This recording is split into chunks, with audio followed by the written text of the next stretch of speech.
نبی علیہ السلام نے تلاوت کی تھی، بخاری اور مسلم میں حدیث ہے۔ مولا علی رضی اللہ تعالیٰ عنہ علیہ السلام کہتے ہیں کہ ہم ایک جنازے کو دفنانے کے لیے گئے نبی علیہ السلام کے ساتھ۔ حدیث بخاری میں بھی ہے، مسلم میں بھی ہے، مشکات کی پہلی جلد میں آپ کو تقدیر والے چیپٹر میں یہ حدیث مل جائے گی۔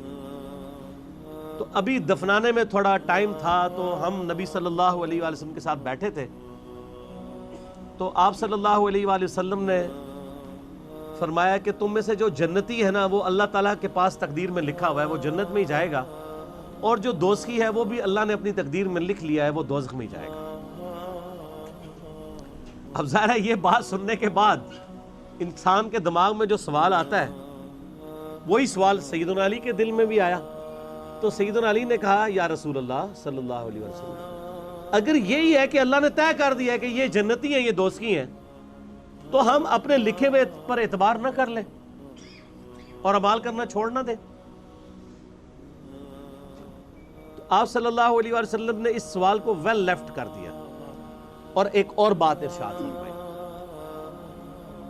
آپ نے فرمایا کہ تم اعمال کرتے جاؤ، جو شخص جنت کے لیے پیدا ہوا ہے اس کے لیے جنتیوں والے اعمال آسان ہوتے جائیں گے، اور جو شخص دوزخ کے لیے پیدا ہوا ہے اس کے لیے دوزخ والے اعمال آسان ہوتے جائیں گے۔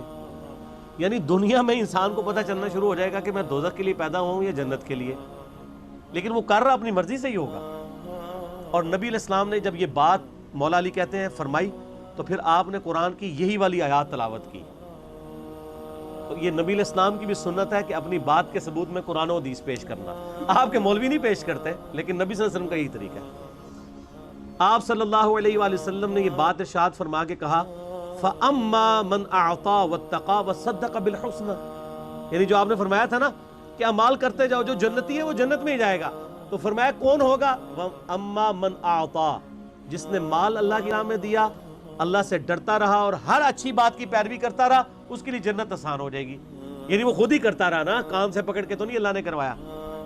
اگر آپ کہہ رہے ہیں اللہ تعالیٰ کان سے پکڑ کے کسی جنت کے راستے پہ چلاتا ہے یا جہنم کے راستے پر، تو میرا ایک معصومانہ سوال ہے، جو لوگ کہتے ہیں ہم نماز نہیں پڑھتے، اگر گورنمنٹ اناؤنسمنٹ کرے کہ تمہیں فی نماز 1,00,000 روپیہ دیا جائے گا، تو کسی کی نماز چھوٹے گی؟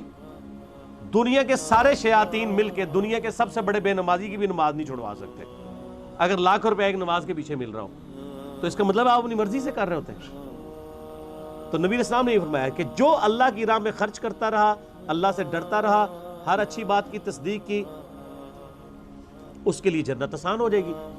پھر آپ فرمایا وَأَمَّا مَنْ بَخِلَ وَاسْتَغْنَى وَكَذَّبَ بِالْحُسْنَى فَسَنُيَسِّرُهُ لِلْعُسْرَى، اور جو کنجوسی کرتا رہا، ہر بات میں بے پرواہ رہا، اسے کوئی فکر نہیں تھی کہ آخرت میں نے اللہ کو منہ دکھانا ہے، اور ہر اچھی بات اگر پہنچی بھی تو اسے جھٹلا دیا، تو وہ دوزخ کے لیے۔ تو بتانا یہ مقصود تھا کہ جنت اور دوزخ تم خود کماتے ہو۔ اگر کسی نالائق اسٹوڈنٹ کو teacher at the end of the day پیپروں سے ایک دن پہلے بلا کے کہے کہ بچہ تو فیل ہو جائے گا، اور وہ فیل بھی ہو جائے، تو وہ یہ کہے گا کہ چونکہ میرے استاد نے فرمایا تھا اس لیے میں فیل ہو گیا۔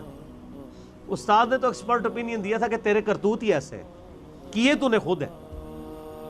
اللہ تعالیٰ نے بھی انسانوں نے جو کرتوت اپنی مرضی سے کرنے تھے، یہ تو اللہ کا علم ہے، اور دوسرا اس علم کی ٹینشن ہمیں تب لینے کی ضرورت ہے جب ہمیں اس علم کی کھوج مل جائے۔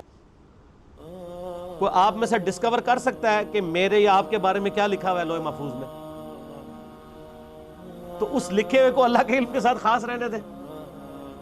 ہاں دنیا میں پتہ چل جاتا ہے کہ کون بندہ جنت کے لیے پیدا ہوا اور کون دوزخ کے لیے، وہ اس کے کرتوت بتا رہے ہوتے ہیں، کتنا وہ خدا کو سیریس لے رہے ہیں، تو اس کے جنتی اعمال آسان۔ اور اس لیے آپ دیکھیں جو لوگ نیک اعمال پہ چلتے ہیں نا، وہ نیکی کا ہر راستہ اختیار کرنے کی کوشش کرتے ہیں۔ جب انہیں پتہ چلتا ہے اچھا یہ بھی پڑھنا چاہیے، اچھا ادھر یہ کرنا چاہیے، مجھے نہیں پتا تھا، وہ بھی شروع کر دیتے ہیں۔ اور بالکل اس کے برعکس دیکھیں جو لوگ برائی کے راستے پہ ہیں نا، اگر شراب پیتے ہیں تو ان کو آہستہ ہیروئن کے نشے کا بھی پتہ چل جاتا ہے، ان کو آہستہ آہستہ زنا کے بارے میں بھی انٹروڈکشن ہو جاتا ہے، اور وہ ہر برائی میں انوالو ہوتے چلے جاتے ہیں۔ یہ وہی چیز ہے کہ جو تقوی اختیار کرتا ہے، ہر اچھی بات کی تصدیق کرتا ہے، اللہ کی راہ میں خرچ کرتا ہے، اس کے لیے جنت آسان ہو جائے گی۔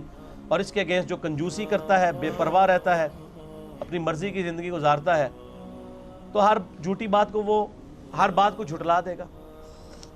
صحیح مسلم میں حدیث ہے، نبی صلی اللہ علیہ وآلہ وسلم نے فرمایا کہ جس کے دل میں رائی کے دانے کے برابر بھی تکبر ہوا وہ جنت میں نہیں جائے گا۔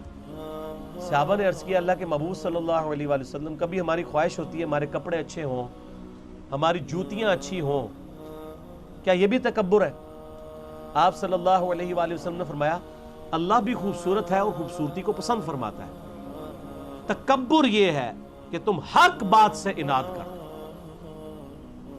یہ آیا تھا نا وَصَدَّقَ بِالْحُسْنَى، جو سچی بات ملتی ہے اس کی پیروی کرتا ہے جنتی، وَكَذَّبَ بِالْحُسْنَى، اور دوست کی ہر اچھی بات کو ڈینائی کرتا ہے۔ اور نبی علیہ السلام کیا فرما رہے ہیں کہ تکبر اصل میں یہ ہے کہ تمہیں حق بات پتہ چلے اس سے روح گردانی کر لو اور دوسروں کو حقیر سمجھو۔